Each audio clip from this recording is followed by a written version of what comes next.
Alright, hey travelers, Chrissy for Unmatched.com with another review. We are today in Taipei. It is August, it is brutally hot, so let's keep this short. Today, as you could see already on the thumbnail, we're checking out the Kimpton Da'an Taipei. I'm really excited because for one, this is Kimpton's first foray into Asia. That's their first hotel in 2019. And also it's our first review of a Kimpton property on this channel. So I can't wait to see what it's like, so let's head in. This video is sponsored by our own website Unmatched.Voyages.com, where you can find hotel and flight reviews, deals and promotions, destination reviews and much more. So click the link below or go to Unmatched.Voyages.com to find out more. Alright, so as always, let me quickly explain to you where the hotel is located. Now, we are looking at Taiwan here off the coast of China, and Taipei is in the north. And if we want to look at the hotel itself, it is actually in the Daan area, which is kind of a nice area to walk around in. It's very hard to look at it if you're not familiar with the city itself, but just trust me that it is fairly local, and you can see also a lot of train lines going through. So location-wise, this is a great location to explore Taiwan from. Once you reach the Kimpton, you can find a modern but somewhat understated building from the outside. There's a little bit of a logo on it, and you have a big drive-in and drop-off point. But other than that, it really fits into the neighborhood, and given that it's only 12 stories, it also doesn't really stand out of the crowd here. It is very nice and green around the area, and I really like that, as well as the general atmosphere or like the presentation of the brand. Now, you have this really nice area where you can already see from the outside the lobby, and there's a lot of stuff everywhere around that will help you and open the door. And then once you come in to the lobby, one thing I immediately noticed is that the lobby itself is actually fairly small. You have seating for maybe 12 to 14 people or so, and you can see how we are being checked in here, and this is the lobby. So it's fairly small, but it has a very unique vibe in terms of the design. All the staff, at least in the reception area, spoke really good English, so no problems there. And of course, this being a Kimpton, make sure that you know the secret password, as you will get some goodies. One curiosity in the lobby, at least for me, is these Helinox camping chairs being kind of advertised. That's certainly a bit more unusual. And you also saw that next to the elevator. You can see it here. I don't know if that's standard for Kimpton, but that's definitely interesting. Now, next to the lobby, you can see here this more like relaxation area. I'm not sure if it has a name. I'll just call it a lobby lounge. And this is where you will later have some like a social hour, snack bar and so on. But during the entire day, you have some fruits there. You have water bottles there, which is great when you want to venture out into hot Taipei on a summer day. You also have coffee and tea and some infused water drinks that you can just take at any time for any guest. And I think that's such a fantastic concept. I wish that more hotels had it. And besides this indoor area, you can already see there's a bit of greenery to the left outside. There's actually a really nice outside sitting area, and I'll show you a little bit more later. But for now, I think it's time to actually head to the rooms and to find out what the rooms look like. So let's go. We have the room 1015 here. All right, so here we are, the King Premium room we got upgraded to.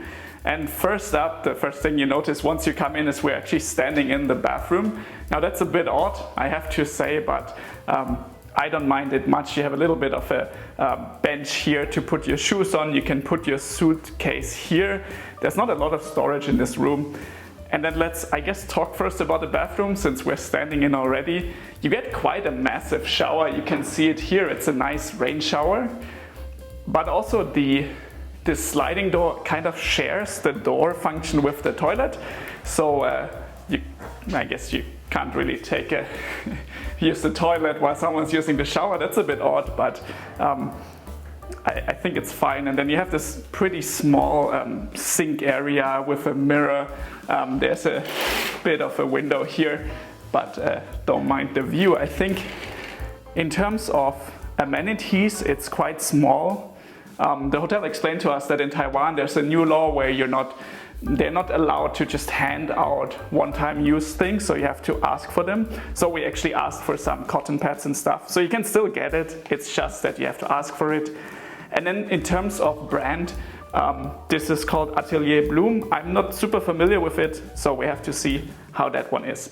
What I do like, and that's a bit close to the Regent in Hong Kong that we reviewed a while ago, is that all of the buttons have little pictograms, so it's kind of easy to understand what they do. So that's nice. There's just the staff with a turn-down service. They just gave us some bottles of water. Anyway, let's go into the room.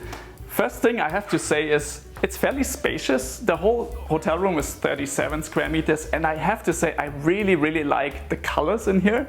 You have these like kind of warm wooden tones, and then you have this like really cool kind of green bluish wall color. I absolutely love it.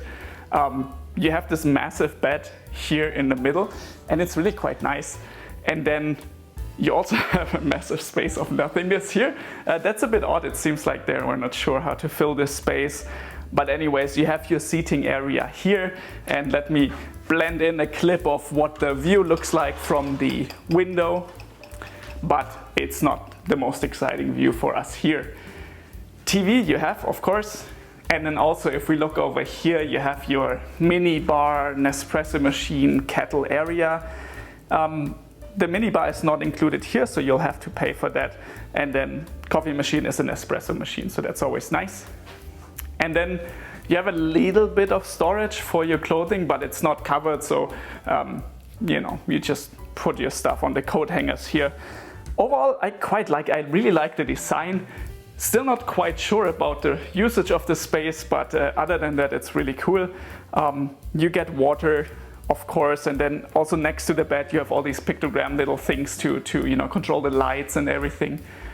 So far, mixed, but I'm still quite excited. It's definitely something else, and yeah, let's see how the rest of the hotel is. Okay, next up, let's talk about the breakfast. And for that, we're heading to the 12th floor. There's the restaurant called The Tavernist, which you can see here already. Once you exit the elevator, you first come into this bar area, and then you are being put into this nicely decorated, very green and wooden restaurant area. You actually have a really nice view from there. It's a bit hard to see in this shot, so I went closer to the windows. You can see a little bit of the mountains, and you can even see the Taipei 101, the big building here in the back from the restaurant. Next to it, there's a bit more seating area, and you also get some glimpses into the busy kitchen on the side. Now, the breakfast is the one point where I have to say I got a little bit of a disappointment. In general, the breakfast at the Kimpton Da'an Taipei works like this. You get basically a free flow of fruits, of pastries, of juice, and of yogurt with granola. You can see that here. And then you have the a la carte options that I just showed you, and you can order one of them. And that's fine, but to be honest, at least if you're a bit more picky when it comes to the breakfast, and I have to admit I often am, it is a little bit limited.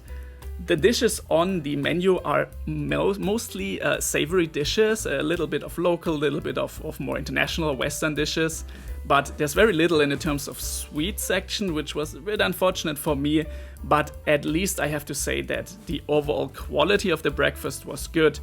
I just wish there was a nicer selection.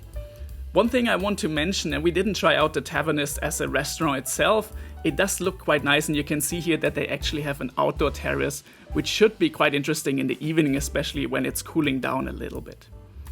Okay, after that, let's head to the fitness room. It's time to burn off the calories from the breakfast, I guess. Now, there is a little bit of a fitness room. This is 24 hours. Don't expect too much, you can see it here. It's basically a selection of a couple of kind of basic equipment, which I think is great. I'm not a fitness guru here, but it looks like you get all the basics, especially as well as some blocks and things that I guess help with some of the exercise, which is great. I also like that there's a TV in the mirror here that I guess always plays some yoga exercises you can do, so that's cool. And you also get apples and water, and there's also a fridge that provides cool water. So I feel like this is kind of the base thing that you would expect, and it's great that they have it. Besides that, the one other amenity, and it's really not that many things, this is the social hour mainly. So again, we go back to the lobby lounge on the ground floor for that. And while in the morning you can get some coffee and tea, there's also a snack hour. They call it a snack bar during lunchtime roughly, where you have some additional cookies and little snacks that you can eat together with the drinks. You can see it here, some nuts, some biscuits, which is great. And then in the evening there's 1 hour, and again this is open for all the guests, where you actually have free flow of different alcoholic beverages. And you can see that it's definitely very popular. It filled up quickly during our stay here. There's not that many seats anyway, to be fair, so better come early to secure your spot. There are sparkling wines, red and white wines, there's beer on tap, and you get different cocktails that you can order. Now the nice part is that you have the outside area, and you can see it here. And how nicely is this landscaped, I have to say, with this constant flow of water, and you have a little bit of a koi pond next to you. I really love this. It was quite hot during our time there, but nevertheless we tried to stay there. And you can see here also some of the drinks and foods that they have. So some tortilla chips and some, to be honest, I'm not sure what it exactly was, like some quiche cakes of some sort, as well as beer and a certain cocktail that they made us. Unfortunately, right after making this footage, you can see that the storm broke out and it was raining heavily. Like, we are still covered here in this shot, but that was not ideal. But anyways, I think the social hour is great. I've seen this at the Anders hotels as like their wine hour, and I always love when hotels have that. Okay, then let's come to the conclusion. And now this is my first stay at a Kimpton property. We paid around $220 per night, and I have to say I quite like it. It's definitely not for everyone. This is more of a boutique designer hotel with a bit of funky designs. I think this is more for younger people, and it seemed like the crowd in there was also a bit on the younger side. I generally like the design of the rooms. I think with the colors and the wood and the lighting, it looks really nice.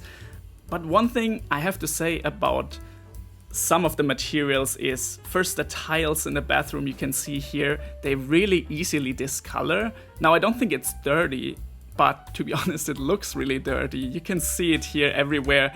It's not a super big deal, but at times I felt like it's just not the nicest look for a bathroom.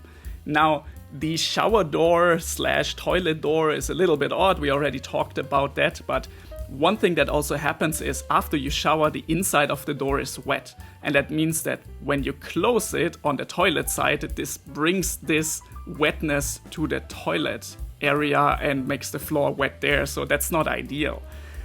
Lastly, this kind of extra space that I guess is for the yoga mat, I assume. This material on the floor is a little bit difficult because it also scratches easily and then turns white, and you could see that a lot around the floor. So while I like this idea of having a black floor, it looks very elegant, it also looks quite used up. There's a lot of wear and tear. Anyways, those are smaller things, but I thought I need to at least mention them. Now, this is, by the way, what we got when we used the secret password. There were 2 face masks. I was a little bit disappointed. I heard from other hotels, other Kimptons, where you can get some more fun things. But anyway, besides that, if you're looking for a fairly modern, not crazy expensive hotel, you don't mind the view so much, you care more about a good location so you can venture out into the city, and you like grabbing some bottles of water and fruit for that, then I think the Kimpton is really great. I already mentioned the breakfast. I wish there was a buffet, or at least the option to order more things from the a la carte menu. It's not a complete, buzzkill for me, and actually my wife didn't mind it at all, so I think your mileage may vary, but just something to mention. So overall, it's great. One last thing I want to mention is that there's a lot of dogs in the hotel. This is a dog-friendly hotel.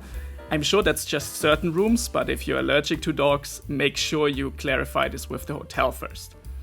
Okay, that's it, guys. Thank you so much for watching. If you have stayed at the Kimpton Taipei, let me know how your stay went, what your thoughts are. And as always, I see you in the next one, so cheers.